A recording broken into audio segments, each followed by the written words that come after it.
Melalui rapat pleno yang digelar pada Sabtu malam, KPU Daerah Provinsi DKI Jakarta sudah menetapkan bahwa dua pasangan calon gubernur dan wakil gubernur DKI Jakarta berhak mengikuti putaran kedua Pilkada DKI Jakarta. Nah, apa saja hasil-hasil lain yang perlu kita ketahui sebagai masyarakat Jakarta khususnya dari rapat pleno KPU DKI tersebut? Bersama kami pagi ini sudah ada Komisioner KPU DKI Jakarta, Ibu Dahlia Umar, dan pakar komunikasi politik Ibu Lely Ariana. Bu Lely, Bu Dahlia, Assalamualaikum warahmatullahi wabarakatuh.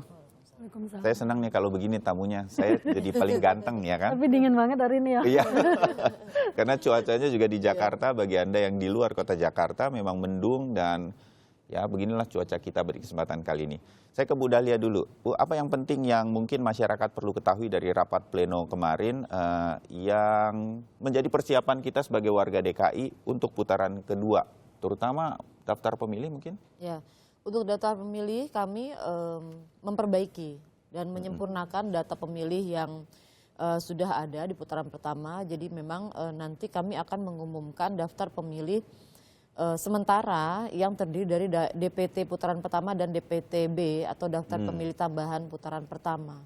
Jadi kemarin ada yang pemilih yang terdaftar dalam DPT, ada juga pemilih yang menggunakan KTP atau suket ya. Nah itu akan kami integrasikan. Surat keterangan ya. Surat keterangan dari Dukcapil bahwa dirinya adalah penduduk Jakarta. Itu akan kami integrasikan dan kami jadikan daftar pemilih sementara yang akan kami umumkan.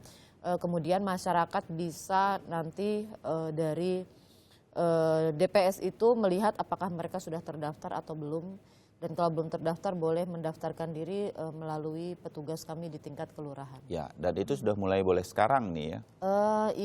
Kapan mulainya masyarakat mulainya bisa kalau mengecek? kita melihat di jadwal itu sekitar pertengahan bulan Maret nanti bisa dicek di surat keputusan kami di jadwal. Ada tahapan-tahapan pemutahiran data pemilih dan ada tanggapan dan masukan masyarakat untuk yang belum terdaftar bisa mendaftarkan diri dan untuk yang tidak memenuhi syarat mungkin beri kami masukan supaya kami coret ya misalnya sudah meninggal dunia atau sudah alih status profesi begitu. Pada prinsipnya KPU ingin memperbaiki daftar pemilih untuk putaran kedua supaya tidak terjadi lagi mereka yang sebenarnya memiliki hak pilih kemudian terhambat. Dan walaupun kemarin pada saat putaran pertama mereka sudah mendaftar sebagai daftar pemilih tambahan, kami berharap mereka tetap mendaftarkan di PPS supaya dicek lagi apakah data mereka sudah masuk dalam daftar pemilih sementara atau belum. Supaya nanti tidak terlewatkan ya ketika atau terlalu mepet pada waktu di TPS-nya begitu segala macam itu memang harus supaya nanti tidak ada lagi yang terhambat untuk menggunakan hak pilih karena memang kami mencetak surat suara sesuai dengan jumlah pemilih yang terdaftar. Yang terdaftar. Ibu Lely mengenai hal ini mungkin ada amatan Ibu. Iya. Beberapa hal juga silakan saja evaluasi mengenai kemarin ya. Sebagai bagian dari komunikasi KPU DKI untuk penyelenggaraan yang kedua. Iya, dari beberapa hal yang saya baca di media dan saya amatin juga secara langsung observasi saya melihat ada beberapa hal nih, terutama untuk KPU DKI, saran juga nantinya ya. Pertama tentang sumber daya manusia, karena sumber daya manusia yang bekerja di sana bukan hanya anggota KPU DKI ya, dan ketua dan anggotanya, tapi juga sumber daya lain yang ada di sana termasuk PNS yang berjibaku dengan pekerjaan di KPU. Itu yang pertama. Yang kedua tadi daftar pemilih, kemudian distribusi surat suara. Nah, ketiga hal ini memang saling kait-mengkait karena akan melibatkan dari ketiga intinya nanti sumber daya manusianya kan, bagaimana ini dikomunikasikan kepada calon pemilih. Misalnya persoalan C6 yang tidak terlalu prinsip menjadi polemik misalnya seperti itu. Nah, ini menyebabkan kerja KPU yang menurut saya sudah sukses di putaran pertama, di antara pernik-pernik kegagalan sedikit-sedikit itu kan biasa Mas Bayu ya. Ini menjadi sesuatu yang mencoreng, termasuk kasus kejadian yang kemarin.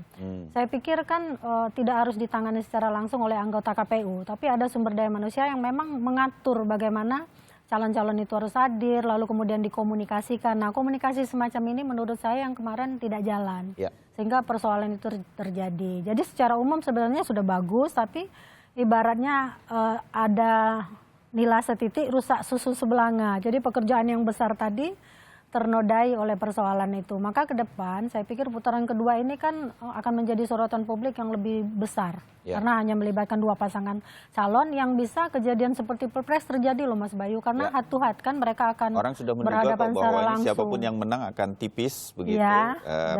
Memang kita sudah cukup menduga, bahkan kemarin di putaran pertama juga begitu.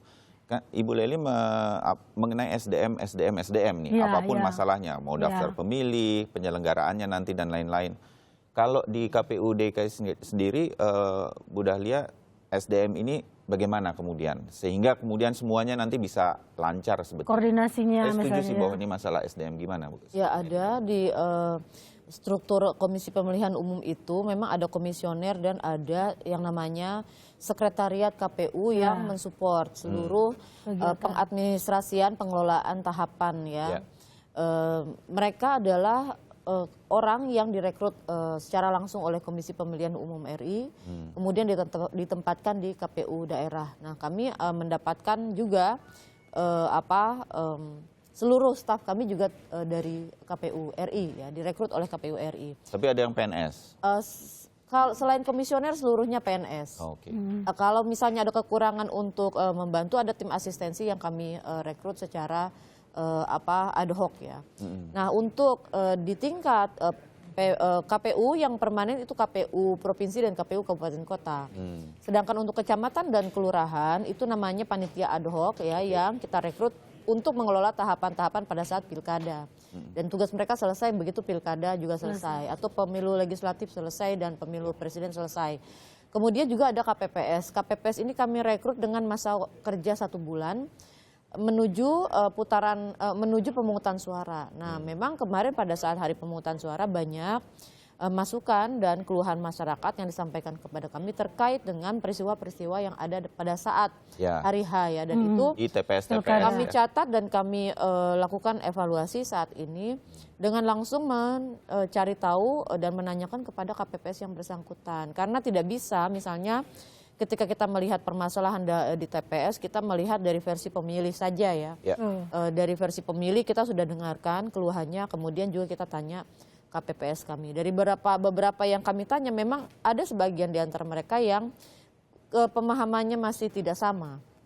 Karena KPPS kan, sekarang banyak yang baru Mas, yang sudah 2 periode tidak boleh lagi, banyak yang baru dan belum familiar dengan aturan-aturan. Oh begitu, karena kami di Kompas TV juga menemukan misalnya satu TPS, ada ketua KPPS-nya, mampu melakukan improvisasi yang baik sehingga tidak merugikan pemilih. Yang satu lagi tepat waktu apa segala macam sesuai dengan peraturan, padahal kemudian merugikan begitu. Nah, inilah yang mungkin menjadi salah satu upaya nanti dari KPU DKI Jakarta untuk memperbaiki supaya SOP-nya dimengerti sama semua begitu. Upaya ini akan dilakukan segera. Iya, jadi KPPS itu tidak hanya harus paham hal-hal yang sifatnya teknis, tapi dia juga hal-hal yang sifatnya prinsip. Ya, misalnya soal hak. Hak pemilih begitu. Memang secara aturan TPS itu harus tutup jam 13.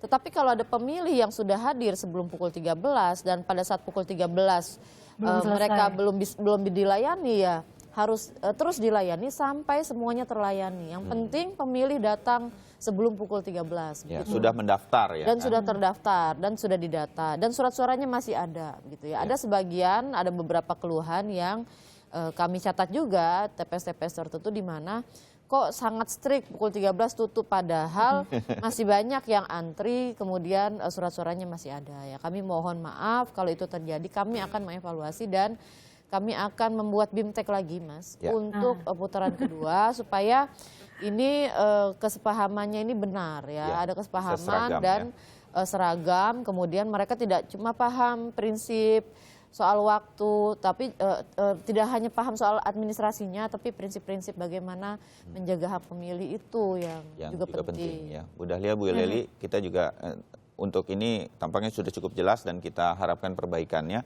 Nah, satu lagi nih berkaitan dengan cuti kampanye dari petahana. Nah, apakah memang harus dan memang harus sekian lama walaupun sudah diputuskan oleh KPU DKI? Usai jeda kami akan membahasnya.